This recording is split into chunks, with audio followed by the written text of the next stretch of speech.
A mediados del siglo XVI, incluso los médicos tenían un conocimiento incompleto e inexacto de la anatomía humana. Y podría haber seguido siendo así sin un arrogante y ambicioso estudiante de medicina tan obsesionado por conocer el interior del cuerpo humano que se jugó el ridículo, la cárcel e incluso la vida por tal conocimiento. La disección de los cuerpos humanos había estado prohibida prácticamente desde el principio de los tiempos. Así que todo lo que se sabía de la anatomía humana se deducía de las disecciones animales. Pero cuando un joven belga llamado Andrés Vesalio comenzó sus estudios de medicina en París alrededor de 1530, sintió la apremiante necesidad de conocer los secretos que escondía el cuerpo humano. Lo que hacía era ir a los cementerios parisinos a medianoche y robaba cuerpos o huesos para estudiarlos.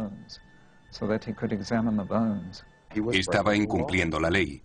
El mayor riesgo que corría Vesalio no era que las autoridades le descubriesen, aunque estuviese haciendo algo ilegal, sino enfrentarse a los perros que vagaban por los cementerios. Y de hecho, en uno de sus relatos, cuenta que una noche fue a uno de los cementerios de París con un amigo y fueron atacados por perros salvajes. En 1537 Vesalio dejó París para acudir a la afamada Escuela Médica de Padua, en el norte de Italia, donde terminó sus estudios. Poco después de obtener su título de médico, fue nombrado jefe del Departamento de Anatomía y Cirugía, y durante 5 años no paró de hacer disecciones de cuerpos humanos. Aunque la disección estaba lejos de ser aceptada, en Padua los cuerpos eran más fáciles de conseguir. El hecho es que a finales del siglo XV, sobre 1489, el Papa Sixto IV publicó una bula en la que autorizaba a los obispos locales a entregar los cadáveres de quienes morían en prisión o durante un interrogatorio a los anatomistas y a los artistas.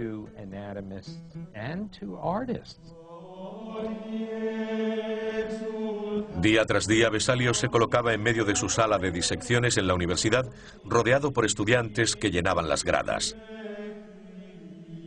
El aire se llenaba de misterio y olor a carne en descomposición, mientras él diseccionaba lentamente el cadáver en la mesa, desvelando los secretos ocultos en el cuerpo humano.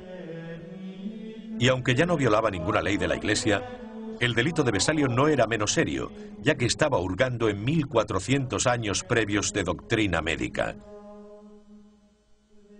Hasta entonces, cuanto se sabía y enseñaba de anatomía estaba basado en los escritos de un hombre, el gran Galeno.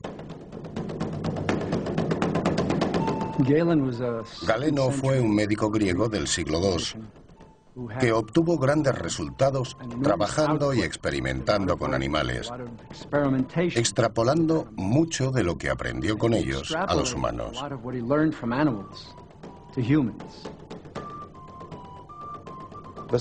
En realidad, Vesalio estaba especializado en medicina y anatomía galénica clásica, pero cuando se marchó a Padua y comenzó a diseccionar cuerpos, descubrió que muchas de las cosas que podía ver con sus propios ojos no coincidían con lo que enseñaban los textos de Galeno. Y no podía entenderlo, estaba completamente perdido. Durante siglos, la palabra de Galeno se había considerado como un evangelio más que como ciencia, y nadie había estado dispuesto a contrariarla. Galeno fue la figura médica más importante de su tiempo. Lo más paradójico es que era un gran fisiólogo, pero al mismo tiempo pomposo, autoritario y propenso a inventarse lo que fuera necesario para cubrir cualquier vacío en su conocimiento.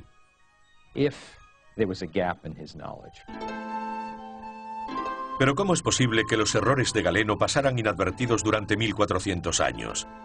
En primer lugar, nadie investigó lo suficiente como para darse cuenta. Y cuando finalmente comenzaron los estudios anatómicos, las pocas disecciones que se hicieron fueron llevadas a cabo por humildes barberos, mientras el médico se sentaba en un trono leyendo a Galeno en voz alta. Ahora Vesalio hacía sus propias disecciones, viendo por sí mismo lo que había, y lo que es peor, diciendo que el emperador estaba desnudo, que Galeno estaba equivocado. Vesalio aparece y hace algo que parece ser totalmente contrario a lo que todo el mundo cree. Por ello es insultado por los anatomistas. La contribución y el pecado de Vesalio fueron lo mismo. Atreverse a discrepar de Galeno. Y no solo eso. Se atrevió a decir que Galeno había mentido. Acusó a Galeno de deshonesto y, por supuesto, cabe imaginar lo que aquello supuso para los doctores de la época. Vesalio se ganó la reputación de hereje entre sus colegas. Pero en 1543, a la edad de 29 años, decidió asumir un riesgo aún mayor: hacer público el asunto para aclararlo y mostrar al mundo el fruto de sus investigaciones. Resolvió escribir un libro, el primer atlas del mundo sobre anatomía humana. Pero no iba a tratarse de un libro cualquiera. Consistía en más de 700 páginas con unas 200 ilustraciones y lo tituló De Humani Corporis Fabrica Librimus Septum, que significa sobre la estructura del cuerpo humano en 7 partes. Era un libro fabuloso. De hecho, ha sido considerado por muchos grandes médicos como el mejor libro de medicina jamás publicado. Cambió la forma de presentar el cuerpo humano.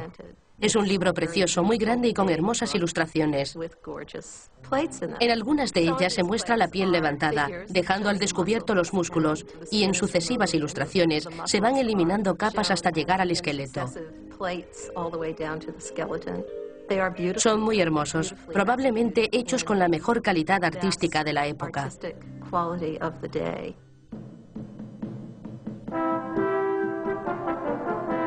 Aunque Vesalio siguió siendo ridiculizado en algunos círculos, su libro fue recibido como una obra maestra, dándole fama internacional.